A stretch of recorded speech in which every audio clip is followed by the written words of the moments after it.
레위기 5장. 만일 어떤 사람이 법정에 증인으로 소환되었으나 자기가 보거나 들은 것을 말하지 않으면 그는 그 결과에 대한 책임을 져야 한다. 어떤 사람이 죽은 들짐승이나 가축이나 곤충과 같이 의식상 부정한 것을 만졌을 경우에는 그가 모르고 만졌을지라도 부정하게 되어 과실을 범하는 자가 된다. 만일 그가 모르고 사람의 부정에 접촉하였다가 그것을 알게 되면 그는 과실을 범한 자가 될 것이다. 어떤 사람이 선한 일이든 악한 일이든 아무 생각 없이 어떤 일을 하겠다고 맹세하였다가 후에 자기가 한 일을 깨달으면 그는 과실을 범한 자가 된다.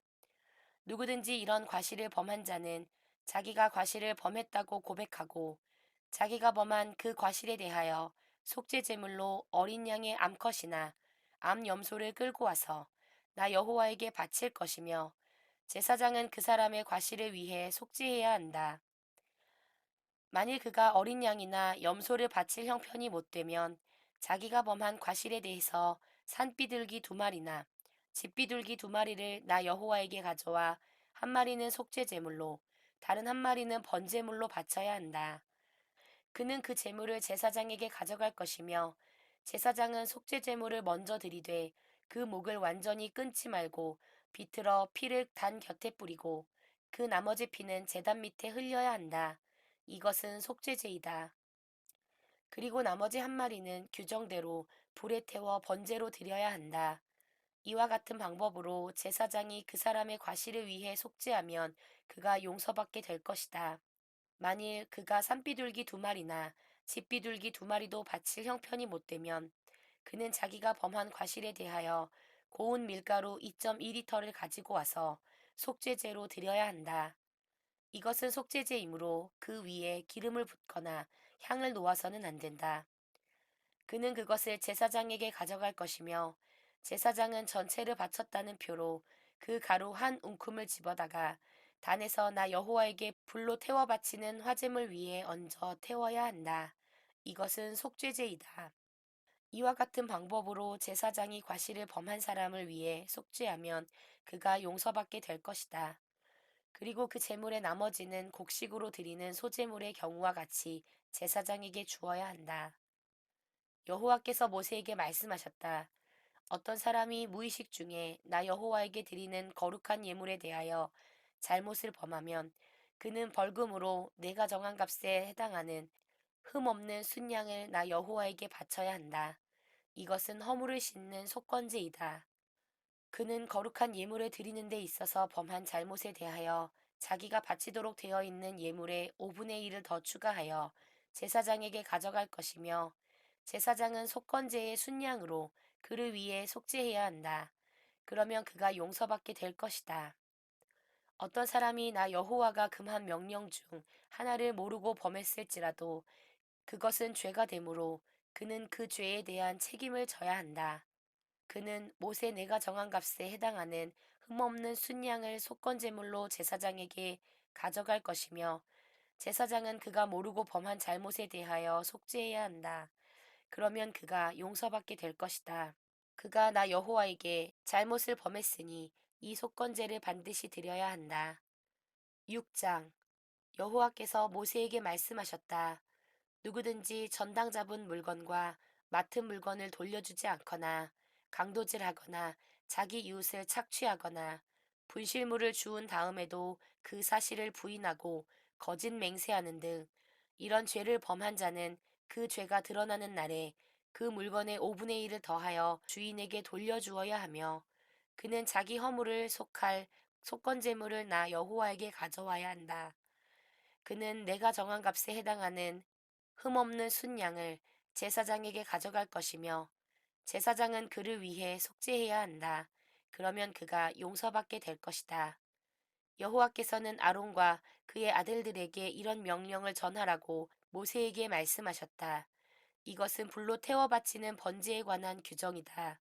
번제물은 놋제단 위에 밤새도록 얹어놓고 불이 꺼지지 않도록 해야 하며 다음날 아침 제사장은 고운 모시로 만든 속옷과 겉옷을 입고 번제물의 재를 가져다가 단 곁에 둔 다음 다른 옷으로 갈아입고 그 재를 야영지 밖에 깨끗한 곳으로 가져가야 한다. 그리고 단위의 불은 항상 피워두어 꺼지지 않게 해야 한다. 너희 제사장은 아침마다 그 위에 나무와 번제물을 올려놓고 화목제물에 기름을 태우도록 하라. 단의 불은 꺼지지 않고 계속 타야 한다.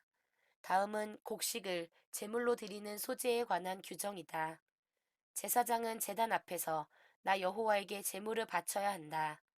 그는 곱게 빻은 밀가루 중에서 한 움큼을 떼내어 감람기름과 향을 섞은 다음 전체를 나 여호와에게 바쳤다는 표로 그것을 단위에서 불로 태워야 한다. 그것은 나 여호와를 기쁘게 하는 향기이다. 그 나머지 밀가루는 제사장들이 먹을 몫이다. 그러나 이것은 누룩을 넣지 말고 구워 성막들에서 먹어야 한다. 내가 이것을 나에게 바친 화제물 중에서 제사장들에게 주었으므로 그것은 속죄 제물이나 속건 제물과 같이 아주 거룩한 것이다. 그러므로 이것은 대대로 제사장들만 먹어야 한다.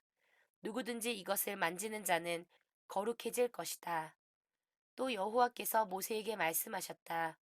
아론의 자손들이 기름 부음을 받아 제사장으로 위임되는 날에 그들은 나 여호와께 소제물로 고운 밀가루 2.2리터를 바치되 반은 아침에 반은 저녁에 바쳐야 한다. 그들은 그것을 감람기름으로 반죽하여 철판에 구운 다음 썰어서 나 여호와를 기쁘게 하는 소제물로 바쳐야 한다. 아론의 자손이 자기 아버지의 대를 이어 기름 부음을 받고 제사장으로 위임되는 날에 이 소제물을 바치게 하라. 이것은 영구히 지켜야 할 규정이다. 이 제물은 나 여호와 앞에서 완전히 불로 태워야 하며 아무도 그것을 먹어서는 안 된다. 여호와께서는 아론과 그의 아들들에게 이런 명령을 전하라고 모세에게 말씀하셨다. 이것은 속죄제에 관한 규정이다. 속죄제의 제물은 대단히 거룩하므로 제단 북쪽의 번제물을 잡는 곳에서 잡아야 한다. 제사를 드리는 제사장은 그 제물을 성막들 거룩한 곳에서 먹도록 하라. 그 고기에 접촉하는 자마다 거룩해질 것이다. 그러므로 그 제물에 피가 묻은 옷은 거룩한 곳에서 빨아야 한다.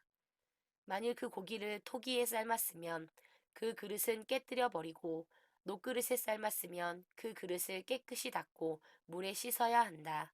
이 제물은 매우 거룩한 것이므로 제사장들만 먹도록 하라. 그러나 피를 가지고 성막에 들어가 성소에서 죄를 속하기 위해 사용된 속죄제물의 고기는 제사장이라도 먹어서는 안 되며 그것은 완전히 불로 태워야 한다. 7장 허물을 속하는 속건제에 관한 규정은 이렇다. 속건제의 제물은 대단히 거룩한 것이므로 제단 북쪽의 번제물을 잡는 곳에서 잡아야 한다. 제사장은 그 피를 받아 단 사면에 뿌리고 내장을 덮고 있는 모든 기름과 기름진 꼬리와 두 콩팥과 그 위에 덮여 있는 허리 부분의 기름과 간에 덮여 있는 간 거풀을 떼어내어 제사장은 이 모든 것을 제단에서 불로 태워 나 여호와에게 화제로 바쳐야 한다. 이것이 허물을 속하는 속건제이다. 이 제물은 매우 거룩한 것이므로 거룩한 곳에서 제사장들만 먹도록 하라. 속죄제와 속건제에 다 같이 적용되는 규정은 이렇다. 그 제물의 고기는 제사를 드리는 제사장의 몫이다. 번제물을 드리는 제사장이 그 제물의 가죽을 갖도록 하라. 화덕에 구운 소제물과 소치나 철판에서 만든 소제물은 그것을 드린 제사장의 몫이다. 이 밖의 모든 다른 소제물은 기름을 섞은 것이든 마른 것이든 모든 제사장들이 똑같이 나눠 먹어야 한다. 나 여호와에게 드릴 화목제의 규정은 이렇다. 만일 사람이 화목제를 감사하는 마음으로 드리고자 하면 그는 누룩을 넣지 않고 기름을 섞어서 만든 빵과 누룩을 넣지 않고 기름을 발라 얇게 구운 과자와 고운 밀가루에 기름을 섞어 만든 과자를 감사의 희생제물과 함께 드려야 하며 또 누룩을 넣고 만든 빵도 화목제의 그 감사제물과 함께 드려야 한다. 그리고 각 예물 중에서 하나씩 제단 앞에서 들어 올려 나 여호와에게 바친 다음 그것을 화목제에 피를 뿌리 제사장에게 주도록 하라. 감사하는 마음으로 드린 화목제물의 고기는 그날에 다 먹어야 하며 다음 날까지 조금도 남겨두어서는 안 된다. 그러나 만일 누가 감사의 예물이 아닌 서약이나 자원의 예물로 화목제를 드리면 제사장은 제사를 드린 그날에 그 제물을 먹어야 하지만 남은 것이 있으면 다음 날까지도 먹을 수 있다. 그렇지만 3일째까지 남은 것은 전부 불로 태워야 한다. 만일 3일째 되는 날에 그 화목제물의 고기를 조금이라도 먹으면 나 여호와는 그 제사를 받지 않겠다. 그것은 제물로서의 가치를 잃어버렸기 때문에 그 제물을 드린 자에게도 아무런 유익이 없고 오히려 더러운 것이 되고 만다. 그러므로 누구든지 그 제물을 먹는 자는 그 죄의 대가를 마땅히 받아야 할 것이다. 만일 그 제물의 고기가 부정한 것에 접촉했으면 그것을 먹지 말고 불로 태워버려라. 이 화목제물의 고기는 의식상 깨끗한 자만 먹을 수 있다. 그러나 부정한 자가 나 여호와에게 바친 이 화목제물의 고기를 먹으면 그는 자기 백성 가운데서 제거될 것이다. 만일 사람의 부정이든 부정한 짐승이든 무엇이든지 부정한 것을 만진 후에 나 여호와에게 바친 화목제물의 고기를 먹는 자는 자기 백성 가운데서 제거될 것이다. 여호와께서 모세에게 말씀하셨다. 너는 소나 양이나 염소의 기름을 먹지 말라고 백성들에게 일러라. 저절로 죽은 동물이나 맹수에게 찢겨 죽은 동물의 기름이 다른 목적을 위해서는 쓰일 수 있으나 너희가 그것을 먹어서는 안 된다. 누구든지 나 여호와에게 불로 태워 바친 희생 제물의 기름을 먹는 자도 자기 백성 가운데서 제거될 것이다. 새의 피든 짐승의 피든 피는 절대로 먹지 말아라. 무슨 피든지 피를 먹는 자는 자기 백성 가운데서 제거될 것이다. 여호와께서 다시 모세에게 말씀하셨다. 누구든지 나 여호와에게 화목 제물을 드리려고 하는 자는 자기 손으로 직접 그 제물을 가져오라고 백성들에게 말하라. 그 사람은 그 제물의 기름과 가슴을 나 여호와에게 가져올 것이며 제사장은 그 가슴을 제단 앞에서 흔들어 요제로 나 여호와에게 바치고 그 기름을 단에서 불로 태운 다음 그 가슴은 아론과 그 자손들에게 주어야 한다. 그리고 그 제물의 우측 뒷다리는 들어올려 나 여호와에게 거제로 드린 다음 그 화목 제물의 피와 기름을 드리는 제사장이 갖도록 하라. 이스라엘 백성들이 드리는 화목 제물 중에서 흔들어 바친 가슴과 들어올려 바친 뒷다리는 내가 제사장들에게 주었으므로 이것은 항상 그들이 차지해야 할 몫이다. 나 여호와에게 불로 태워 바친 이 제물 중에서 가슴과 우측 뒷다리는 아론과 그 자손들이 제사장으로 위임되던 그날에 그들의 몫으로 정해진 것이다. 그들이 위임되던 날에 나 여호와가 이스라엘 백성들에게 이것을 그들에게 주라고 명령하였다. 그러므로 이것은 그들이 대대로 차지할 몫이다. 이것은 번제와 소제와 속죄제와 속건제와 위임제와 화목제에 관한 규정이므로 여호와께서 시나이 광야에서 이스라엘 백성에게 제물을 드리라고 명령하신 그날에 모세에게 말씀하신 것이다. 오늘의 말씀은 레위기 5장에서 7장입니다. 오늘도 좋은 하루 되세요.